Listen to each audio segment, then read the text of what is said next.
在视频开之前，先问大家问题：今年 Pure 70 Ultra 的综合成品力对比其他国产超大杯多少价格会比较符合你的预期呢？可以走一波弹幕。在之前的视频里面我们详细测试了 Pure 70 Ultra、70 Pro 的性能、能效、游戏、发热、续航有兴趣的小伙伴呢，可以去看一下这期视频。不过对于 P70 系列来说，影像环节可能是很多人更在意的部分。毕竟P 系列主打的招牌就是拍照。本期视频我们就着重来聊聊相机部分的表现，并对 P70 Ultra、70 Pro 做一个阶段性的总结。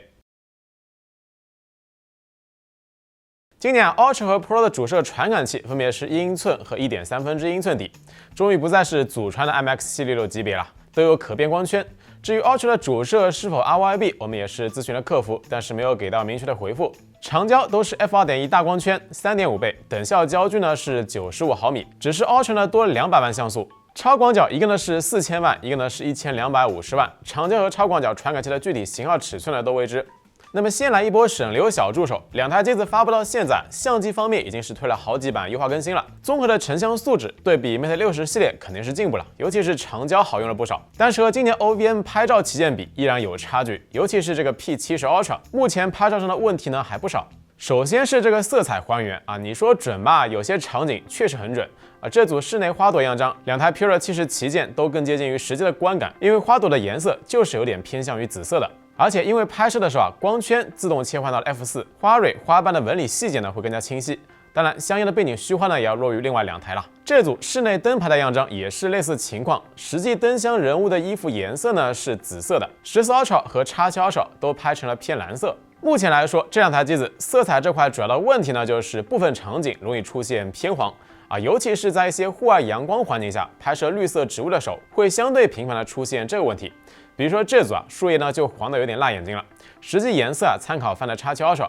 14 Ultra 则是要比实际的颜色呢更深一些。这组叶子偏黄，不像上组偏的那么明显，但是 Pure 70 Ultra 粉色花瓣部分出现了局部泛白表现呢还不如 Pro。X7 Ultra 的绿色依然是更加接近于实际，14 Ultra 在这组样张里，整个画面的对比度是要明显高于实际场景的。而且在拍摄一些花花草草的时，两台 Pure 70旗舰出片的第一观感呢并不讨喜，很多画面动态范围看着不错但是整体呢显得太平了，暗部呢被明显提亮，缺少光影立体感。这就有点像早几年大家呢都在比拼谁把整个画面拍得更亮这组明明是早上阴天的路面 ，Pure 70 Ultra 和70 Pro 拍出来的感觉呢像是正午阳光直射，整体呢会有些泛白。主摄的解析力表现的都不错，放大看要比14 Ultra 翻的X7 Ultra 呢都更强，拍摄一些文字细节时有优势不过细看的话，其实画面的锐化痕迹呢也会比较明显。2倍模式都做了高像素裁切结合不同场景，实际效果呢能和14 Ultra 五五开，表现呢要好于X7 Ultra 的主摄2倍裁切。长焦方面，原生3.5倍模式解析力是要好于14U 和X7U 的。当然，这里焦段的影响会大一些，一个呢是等效焦距95毫米，另外2个呢分别是75毫米和72毫米。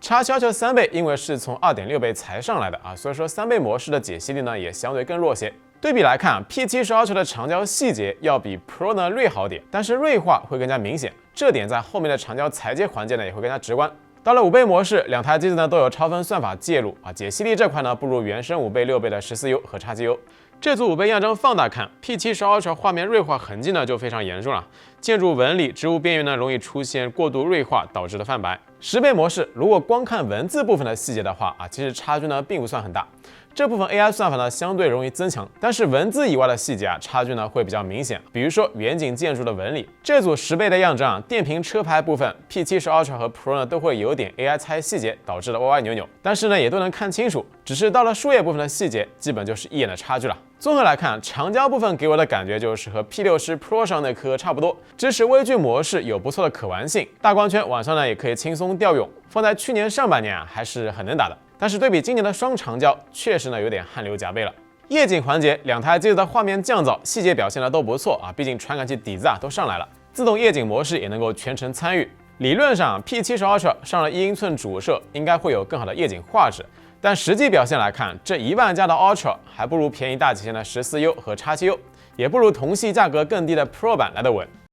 主要体现在2个方面首先是在拍摄一部分红色灯箱时Pure 70 Ultra 有一定概率呢出现类似于 RYB 算成橙色或者说红中带黄的效果。当然，和前面偏黄的情况一样，存在随机性的概率问题。这组样张Pure 70 Ultra 对于红色灯箱的还原基本是 OK 的。降噪细节表现呢也都不错。但是换一个场景，这组肯德基必胜客的灯箱样张直接拍成了橘色。此时 P70 Pro、14 Ultra、X7呢都是正常还原的。还有一点呢，就是拍照预览的体验。在拍摄类似场景时，其他几台预览呢会有一个大致的色彩方向。P70 Ultra 有时候呢还行，也有时候呢偏的比较离谱啊，属于是取景机看着不准，实际拍出来准不准看运气。这组大润发样张，同一时间同一地点，我们拍了6张，其中有3张呢是偏橙色，另外3张直接偏成了黄色啊，就有点离谱。超广角方面，4台机子白天基本是拉不开啥差距。虽然说 Ultra 是4000万像素 ，Pro 呢是1250万像素。但实际成片输出都是3120乘以4160，1297.9万像素。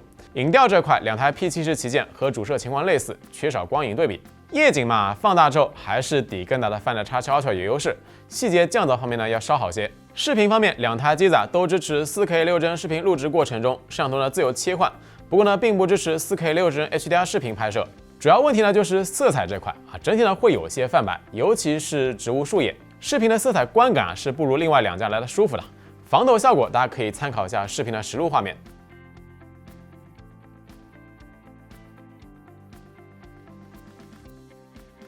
部分逆光场景里 ，P70 Ultra 的主摄视频录制还会出现一些明显的局部紫边现象。同一场景，14U 和 X7U 呢都没有出现，而且对比来看 ，P70 Pro 的主摄紫边情况要比 Ultra 呢更少。但如果是切换到长焦之后 ，Pro 的紫边情况呢又要比 Ultra 更加明显了。Pura 70系列的三角 Decal 刚出来的时候吐槽的人偏多一些但是华为的设计嘛，很多时候是属于越看越耐看的类型。那么截止到目前，大家觉得这个后摄 Decal 造型怎么样呢？可以走一波弹幕。说实话，多看之后，我觉得 Pro 版的造型呢倒是没啥问题，而且如果你平时用手机是右手的话，这个机子拿着确实要比一众大奥利奥机型呢顺手许多，基本呢是不会挡食指的。至于 P70 Ultra 质感呢是符合顶级旗舰的，尤其是这个棕色版本就是多出来这一块金属标之后，让这个 Decal 原本的手感优势完全没了，左手握、右手握都容易触碰到这个金属片。官方壳刚好能够填平这部分的落差，但是呢没有保护凸起的镜头部分。第三方壳凸起能够保护镜头，但是呢用着又不如 Pro 版来的顺手。正面是等身4尺面，而且这一次黑边呢变更窄了，对比隔壁蓝厂的 X100 Ultra 属于是遥遥领先了。关键是中框部分没有为了潮流而潮流，依旧是弧形中框，微曲面屏幕和后盖衔接过度顺滑，握感呢要比14 Ultra 的垂直中框更好，不会有曲面加直角的割裂感。加上这次屏幕比例做的比较修长就算是6.8英寸，机身宽度呢也只有75.1毫米，日常握感呢是真的挺舒服的。刚夸完手感、屏幕形态这屏幕维信诺京东方抽奖又把我给尬住了，因为我们买到的 P70 Pro 是京东方的 ，P70 Ultra 是维信诺的。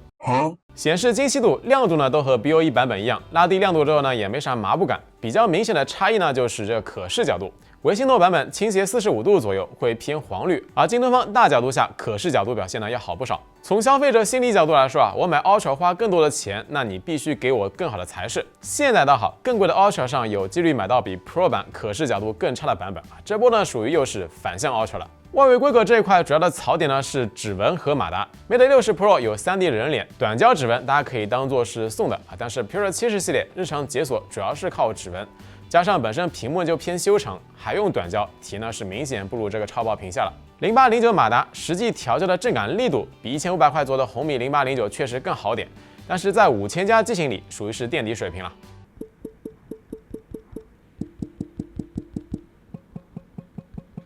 如果说 P 系列为了好身材塞不下更大的马达，那是不是可以和小米14那样搞一个定制加厚版的0809来达到类似于1010的效果呢？毕竟1万加的机子就别再说什么自适应了。鸿蒙 4.2 动画流畅度呢还是第一梯队的优秀水准对于不怎么玩游戏的用户来说，常规应用的流畅度是不需要担心的。但是发热这块确实还是会相对明显些主要体现在拍照录像的时候，以及游戏、日常 App 来回切换这些重度负载场景。新上的几个互动主题呢也挺有意思的，几何贴纸和几何派对跟之前的差不多，表情自由度呢很高，锁屏解锁动画呢也是一镜到底，相当丝滑。比较特殊的是这个趣味场景，你眼睛动一次，2位选手呢就会球击一次，还会有震动反馈，可惜没有这个击球数。充电方面，两台手机呢都支持100瓦有线和80瓦无线。100瓦有线15分钟快充电量分别是11.79瓦时和10.56瓦时。这个100瓦充电实际速度对比黑长系的100瓦呢要慢些，0到100%充电耗时分别是35分钟和37分钟，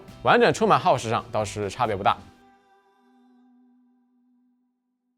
简单小结，在产品的设计上，华为呢还是保持了一贯的高水准啊，是目前国产旗舰里面为数不多先是旗舰手机，再是影像旗舰的思路。日常使用上，除了稍微热点啊，流畅度呢做得不错，而且这次就算是顶着落后制程的 debuff， 日常续航也优化到了当代8进3旗舰差不多的水准。当然，经常玩原神新铁的话，建议呢还是直接 pass。9010的性能能效依然不适合游戏党，但结合售价来看，这代 Ultra 就完全不值这个价了。先不说外围规格落后 ，P 系列主打的拍照部分不仅打不过4500到5500的 OVM 机型，甚至部分场景还不如同系更便宜的 Pro 版啊，真就是除了价格 Ultra， 其他 Ultra 个寂寞。如果说你喜欢手机拍照，那么价格便宜大旗舰的 OVM 超大杯都是更好的选择。事实上，今年4个杯就有点强行分为中杯、大杯、大杯 Plus、超大杯的感觉啊。对比 P60系列 ，P70 标准版可以说是降杯明显，更应该叫做 P70 SE。P70 Pro 加核心配置呢，基本和 Pro 相同啊，主要感知差异呢就是后盖设计和内存容量。